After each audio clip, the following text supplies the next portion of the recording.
Всем привет! Недавно Blizzard опубликовали срочное исправление, касающееся механики Аниксии. Исправлена неполадка, в результате которой Аниксия не сбрасывала показатель угрозы для основной цели своей способности – огненный шар. Вам это о чем-нибудь говорит? Если нет, настоятельно рекомендую досмотреть это видео до конца. Ну а если вам скоро суждено отправиться к леди Катране Престер в гости, а вы не представляете, что вас там ждет, то также будет полезно ознакомиться с... Итак, история Аниксии очень большая и интересная. С ней связано огромное количество квестовых линий. Она оказала большое влияние на политику Альянса, и благодаря ее подрывной деятельности Альянс потерял некоторых своих союзников. Это, я думаю, будет тема для отдельного видео, ну а пока коснемся непосредственно геймплея и важных деталей, которые нам пригодятся. О том, что на вход нужно сделать ключ, вам, я думаю, известно. Это вообще первоочередная задача всех игроков, взявших 60 уровень. Атюн на Аниксию, доступ в Molten Core. Да, на заре уже 2020 год, а игроки, которые приходят без ключа в рейд, еще встречаются. Так что на всякий случай обращу на этот факт внимание. Полное прохождение квестовой линии на доступ в логово мы пропустим. Это информация в сети в избытке, на том же самом Вавхеде. Цель линейки – получить амулет, который по сути является ключом. Одевать его не нужно, достаточно просто иметь с собой. Выделите ему почетное место в сумке и таскайте постоянно, чтобы не было форс-мажоров, типа забыл в банке и т.д. Уровень подготовки к рейду у разных классов разный. Для дамагеров и хилов достаточно иметь при себе зелье защиты от огня. Для основного танка нужен комплект на Fire Resist. Вообще не помешало бы всем танкам его иметь, но МТ обязательно. Хотя бы 200 резиста соберите. Конечно, мне сейчас начнут писать про то, как у них в гильдии танки без Fire Resist, Рагнароса танчит, и вообще он в современной классике бесполезный стат. Ну, ребят, это ваше личное дело, какой уровень слакерства проявлять в ПВЕ. Я ж буду говорить о том, как надо. Не сбивайте с толку новых игроков. Основной урон от Аниксии – огонь. Физические атаки, проходящие по танку, незначительны, не требуют какого-то серьезного гира. А вот огненное дыхание может прожарить танка на 4000. Ну, это очень значительно. Учитывая, что у воина, одетого в пререйд, примерно 6-7 тысяч. Такой урон может быть фатальным. Начало пула у всех примерно одинаковое, с разницей только, что одни предпочитают бежать слева, другие еще и справа, не принципиально. Танк бежит прямо через босса и разворачивает мордой на 12 часов. Для удобства и наглядной картины разделим площадку боя на сектора, как на циферблате, где 6 часов это место, откуда стартует рейд. Если танк разворачивает Аниксию по часовой стрелке, соответственно весь рейд бежит слева, чтобы не попасть в зону поражения хвоста. Также не стоит обгонять танка, чтобы не попасть в конусное дыхание. Про хвост хочу упомянуть отдельно. Когда кто-то подходит близко к хвосту, этот бедолага незамедлительно получает удар и его отбрасывает. В лучшем случае в сторону на несколько ярдов. В худшем, а чаще всего бывает именно худший вариант, отбрасывает в зону кладки мелких дракончиков. Условно назовем их велпами. Игрок, попавший в кладку, инициирует преждевременный и незапланированный призыв велпов, которые тут же летят в рейд и начинают грызть хилов. Никогда, ни при каких обстоятельствах, никто из членов рейда не должен подходить к хвосту близко. Все передвижения должны проходить сбоку через туловище босса.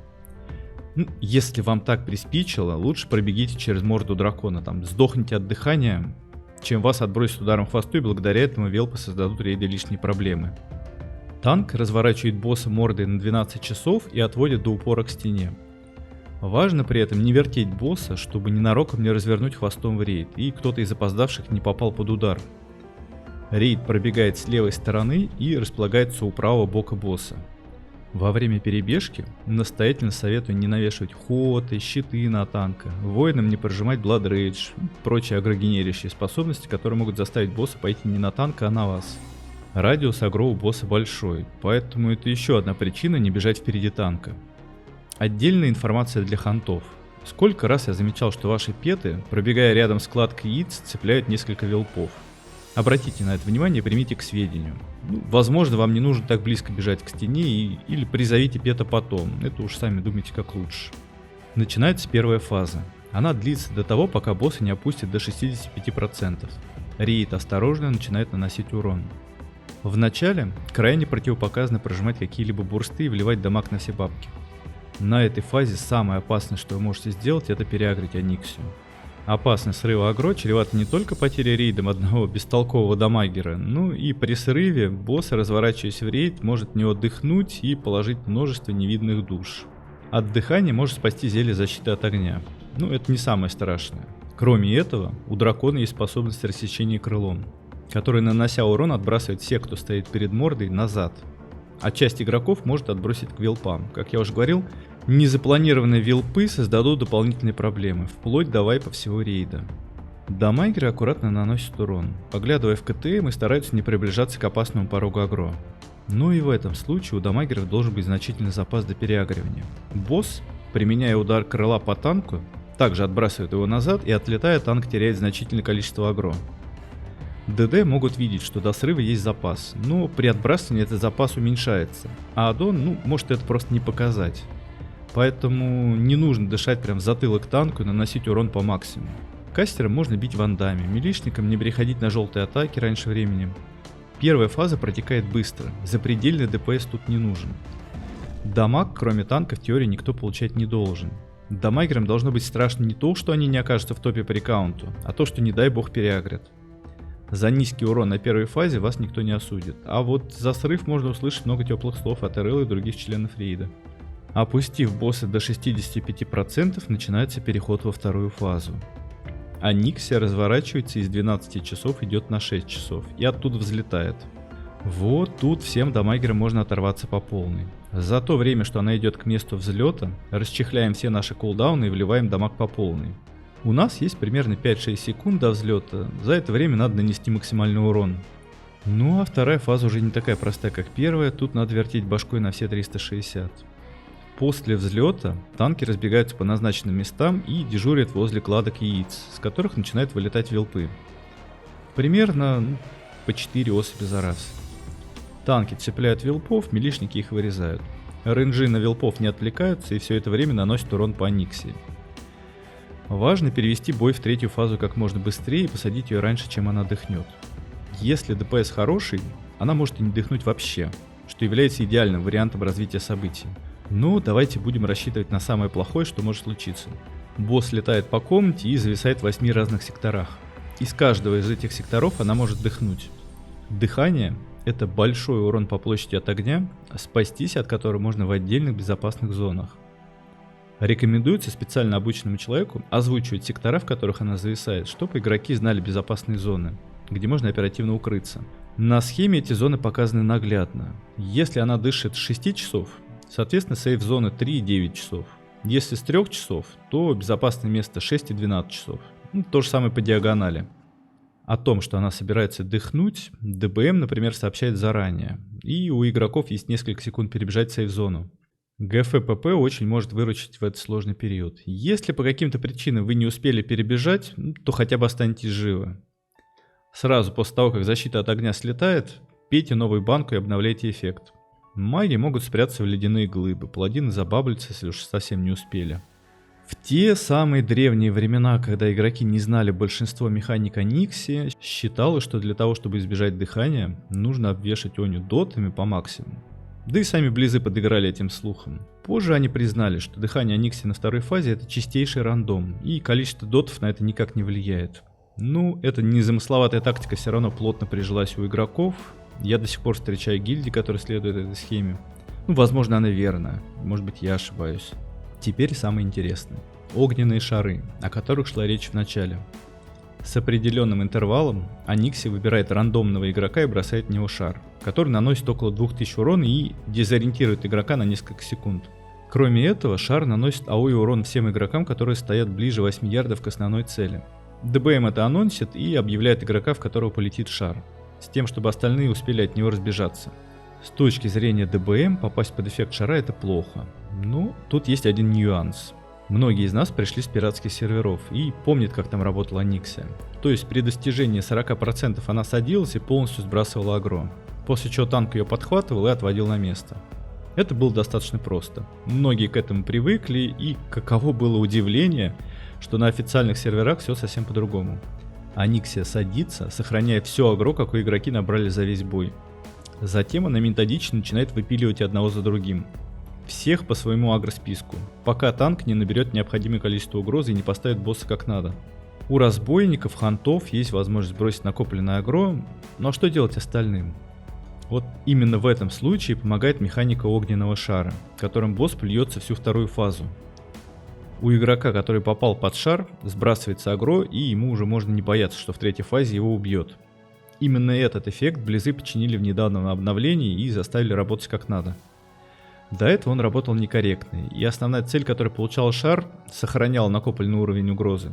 У некоторых гильдий есть тактика – специально сбегаться под шар, чтобы обнулить угрозу. Естественно, всем танкам рекомендуется всячески этот эффект избегать. Ну, кроме вариантов, когда танк – основная цель шара. В этом случае придется попотеть, чтобы загреть Аниксию снова. Набирать агро можно и в процессе второй фазы, когда она летает. Несмотря на то, что она в воздухе, босс доступен для спецатак. Можно бегать за ней, бить щитом, всячески навешивать сандеры.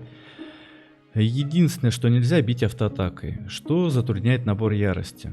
Ну, у воинов, я думаю, на этот случай припасены банки на ярость, и время от времени можно набирать рагу на вилпах, которые будут периодически появляться.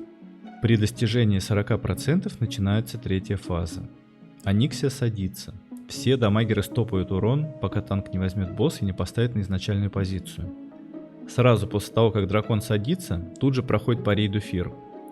На танке в этот момент должен висеть престовский фирвард или стоит тотем. В другом случае воин должен встречать посадку в берстойке и оперативно фир снять. Всему остальному рейду рекомендуется в фире побегать и не снимать его. У многих боссов есть привычка бить в приоритете цель не законтрольную, а законтрольных игнорить. В идеале агро должен получить защищенный от фира танк, поэтому никому кроме танка фир снимать не рекомендуется. Не всегда это прокатывает, но помогает. Всем хилам, всем дамагерам, на ком находится агро босса, настоятельно советую бежать на 12 часов. В месте, где должен находиться МТ. Не нужно в панике метаться и беспорядочно крутить босса. Скорее всего, благодаря тому, что вы отвернете босса от рейда, вы сохраните много жизней. Никого не прожарит дыханием, не откинет к вилпам. Кроме этого, рекомендую всем хилам и дамагерам таскать с собой зелень неуязвимости к физ-урону. Эффект его работает аналогично с эффектом паладинского боб. Кроме защиты от урона, еще и временно скидывает агро босса. Это так, слово, если вы об этом не знали. При хорошем развитии событий танк берет Аниксию, отводит на 12 часов, и там она благополучно убивается. Третья фаза похожа на первую. С разницей лишь в том, что босс периодически кидает на весь рейд фир, суммонится велпы и из расщелин в полу вырывается огонь, нанося урон тем, кто случайно на этом месте оказался. Велпы подхватываются свободным танком и убиваются по приоритету. В противном случае они сгрызут хилов, когда танки побегут в фире. Основного танка сейвят от фира дворфы, присты или шаманы. Конечно, танк может и сам какие-то фиры снять, сколько раз замечал, что фиры проходят несколько раз подряд, до того, как Берсерк Рейш откатывается. Угадать их тайминг невозможно, так что без посторонней помощи не обойтись. И опять же, напоминаю об агро, сорвать агро на третьей фазе не менее опасно, чем на первой, поэтому внимательней. Не раз наблюдал, что идеальный пул босса заканчивался вайпом на 2-3% просто из-за сорванного агро. Если не можете себя контролировать, снимите несколько вещей и замените их на Fire Resist для верности. Вот как-то так. Если у вас есть что добавить, не стесняйтесь, пишите в комментарии свои советы. Давайте облегчим победу над этой коварной леди всем игрокам, собирающимся к ней в гости. А чтобы не пропустить новые видео, не забывайте подписываться на канал. Желаю вам удачи и хорошего лута. Рядом с Василием. Не знаю, как его зовут, пускай будет Василий.